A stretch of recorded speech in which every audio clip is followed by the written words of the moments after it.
La conférence de presse de Xavi où il a énormément parlé, notamment sur Aubameyang, sur Frenkie de Jong, sur est-ce que le FC Barcelone va continuer à recruter ou bien on va s'arrêter là. Salut tout le monde, nouvelle vidéo actualité FC Barcelone, vous l'aurez compris, on va un peu parler des déclarations de Xavi. Alors je ne les ai pas toutes prises car il a beaucoup parlé. Franchement, il a beaucoup parlé, ça aurait été une vidéo de 30-35 minutes si j'avais tout pris. Donc j'ai pris pour moi ce qui était un peu le plus important et les dossiers les plus chauds du moment, par exemple Aubameyang, Frenkie de Jong. On va voir ça durant cette vidéo. Il y a des départs aussi concernant tout simplement les départs du côté du FC Barcelone. Il y en a les gars, il y a un prêt qui vient de se faire aujourd'hui. Juste avant, je t'invite à t'abonner, lâcher ton petit like, ça ferait extrêmement plaisir. Et sans plus attendre, allons voir les nouvelles d'aujourd'hui qui sont pour moi déjà meilleures qu'hier. Parce que c'était hier ou avant-hier, je sais même plus. Hier ou avant-hier, quand ça parlait de Kessie et Christensen qui pourraient se voir partir. Là, aujourd'hui, c'est nettement meilleur. Et on va commencer par une bonne nouvelle. Tiens, Gavi nominé pour le trophée du meilleur jeune. Voilà, vous prenez l'information, vous en faites ce que vous voulez, mais elle est quand même assez sympathique. C'est pas la plus pertinente en parlant du mercato, des inscriptions, tout ça. Mais elle fait quand même plaisir, les gars. Notre jeune Gavi national qui est nominé pour le trophée du meilleur jeune. Après, à voir si c'est lui qui va le gagner ou bien peut-être Kamavinga qui a pris la Ligue des Champions et qui a été super intéressant à chaque entrée. À voir. Franchement, ça reste à voir qui va le gagner. Mais ce qui est cool, c'est que notre joueur est nominé. Et c'est déjà un grand pas d'être nominé. C'est pas rien, les gars. C'est pas n'importe qui peut être nominé sur ce trophée-là. Alors, Xavi, on va commencer par l'une de ses premières déclarations. Il nous parle du prêt de Nico. Il y en a beaucoup qui ne voulaient pas le voir partir. Et apparemment, Xavi aussi voulait le garder. Il nous dit tout simplement, au début, j'ai dit à Nico que je voulais qu'il reste et que je l'aimais beaucoup. Il a insisté sur son envie de partir il y a 5 jours, disant qu'il pensait pouvoir jouer régulièrement ailleurs. Il a été courageux et je lui souhaite le meilleur à Valence. Et franchement, il fait bien de préciser, il a été super, super courageux. Le gars, il est venu, il a pris son avenir en main. Il a vu de ses propres yeux que les milieux de terrain, il y en avait énormément, malgré que Xavi comptait sur lui. Il savait qu'au final, en enchaînant les matchs, c'est les autres qui allaient être privilégiés, ce qui serait chose normale. Busquets passerait devant Nico. Kessie vient d'arriver, on ne sait pas trop si Xavi compte sur lui au poste de numéro 8 ou peut-être tenter un double pivot, voire le jouer en 6, mais seul en 6. Ça m'étonnerait que Xavi le joue seul en 6. À voir, pour l'instant, c'est Busquets notre 6. Pjanic aussi, qui a apparemment convaincu Xavi. Je crois que j'ai pris un communiqué d'ailleurs où Xavi disait que Pjanic l'avait convaincu. Donc Nico, il n'est pas dupe. Il a vu tout ça. Il s'est dit, ok, le coach me fait confiance, mais à quelle hauteur en fait? Est-ce qu'il me fera confiance pour me donner le temps de jeu que je souhaite? Il ne pensait pas et c'est pour ça qu'il a préféré un départ vers Valence pour un prêt. Comme ça, l'année prochaine, il revient avec beaucoup de minutes de jouer et encore plus d'expérience. Donc franchement, c'est très courageux de sa part. En plus de ça, le coach voulait de lui et dit rien, le coach, il veut pas d'eux et ils ne veulent pas partir. Chapeau pour Nico, les gars. Allez, on passe à une autre déclaration de Xavi sur Frenkie de Jong. Frenkie de Jong, il est important pour moi. Il est dans l'équipe jusqu'au 31 août. Ouais, c'est bizarre un peu de préciser jusqu'au 31 août. Nous verrons car le marché est toujours ouvert et nous ne savons pas ce qui va se passer. Franchement, je pense que c'est pas sorcier ce qu'il dit. Il ne ferme clairement, mais clairement pas la porte à un départ. Il dit qu'il est important pour moi. Bien évidemment, c'est sûr, il est obligé de dire ça au cas où Francky reste. Il faut pas que ce soit une guerre entre Francky et Xavi. Il faut qu'ils s'entendent bien. Donc c'est normal, c'est tout à fait normal de dire qu'il est important pour lui. Au cas où le transfert capote, bah il y aura quand même, ils s'entendront bien quoi. Alors que s'il disait il est déjà parti, tout ça, on ne le veut pas, il n'est pas important, il ne rentre pas dans le projet que je veux instaurer au Barça, si le transfert capote, peut-être qu'il y aura des tensions entre Xavi et De Jong au cours de la saison. Là, il se couvre un peu, il dit que pour moi, il est super important. Mais voyons voir d'ici le 31 août ce qui va se passer. Nous ne savons pas ce qui va se passer. Donc, c'est un peu comme Bernardo qui dit à City, vous savez ce que je veux. C'est un peu des messages qu'il laisse, qui ne ferment pas la porte au camp adverse, tout simplement. Il laisse la porte ouverte à un départ, comme Bernardo laisse la porte ouverte lui aussi à un départ. Donc voilà, Xavi, ce qu'il en pense de Frenkie de Jong. On n'en a pas fini avec ce dossier. Maintenant, Aubameyang, je vous ai partagé dans l'onglet communauté tout à l'heure en vous demandant votre avis, car le Barça demande 25 millions pour Aubameyang. Et Xavi, aujourd'hui en conférence de presse, bien évidemment, on lui a posé la question sur Aubameyang et il répond tout simplement, Aubameyang, je compte sur lui. Certains savent qu'ils ne participeront pas, les Braithwaite, tout ça. Les autres sont là et ce sont eux qui sont là pour la concurrence. Donc les Aubameyang, tous ceux qui sont là pour la concurrence, quoi.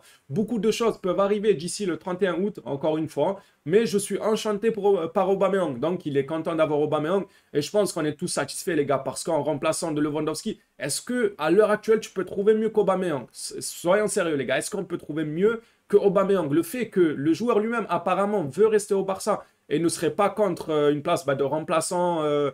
comment on appelle ça, de remplaçant pour la rotation à la place de Lewandowski, parce que c'est Lewandowski qui va être titulaire, ça c'est sûr et certain.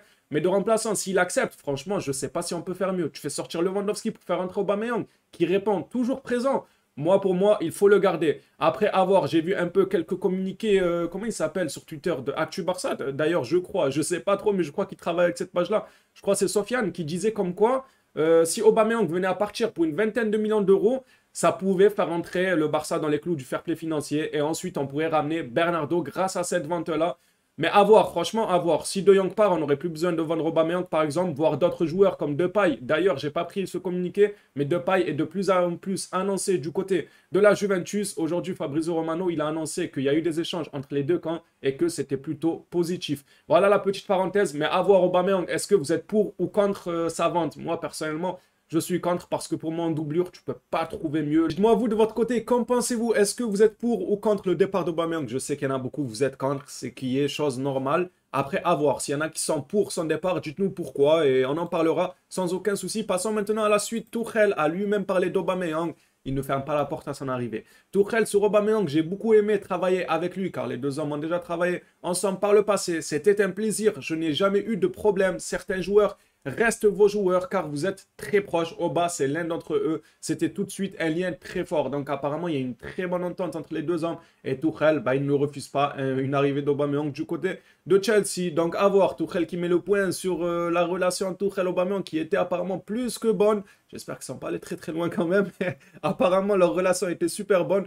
Donc Tuchel serait content d'avoir Aubameyang, à voir si le Barça veut vraiment le lâcher ou bien Xavi compte réellement sur lui pour être la doublure de Lewandowski. Passons maintenant à Xavi quand on lui pose la question, est-ce que le Barça va continuer de se renforcer? Il dit tout simplement, plus de renforts. Nous prévoyons toujours de renforcer l'équipe et nous verrons ce qui se passera d'ici le 31 août. Nous devons vendre des joueurs pour faire venir des nouveaux joueurs. Nous travaillons pour avoir une équipe compétitive. On commence déjà, il a raison de dire nous travaillons pour avoir une équipe compétitive.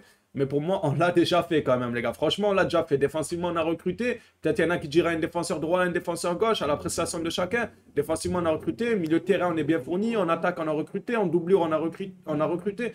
Donc, on a déjà l'équipe compétitive. Xavi nous dit même qu'il pourrait aller encore plus loin. Donc, peut-être qu'il vise un Bernardo Silva ou peut-être Marcos Alonso. On n'entend plus trop parler alors qu'il était proche de signer au Barça.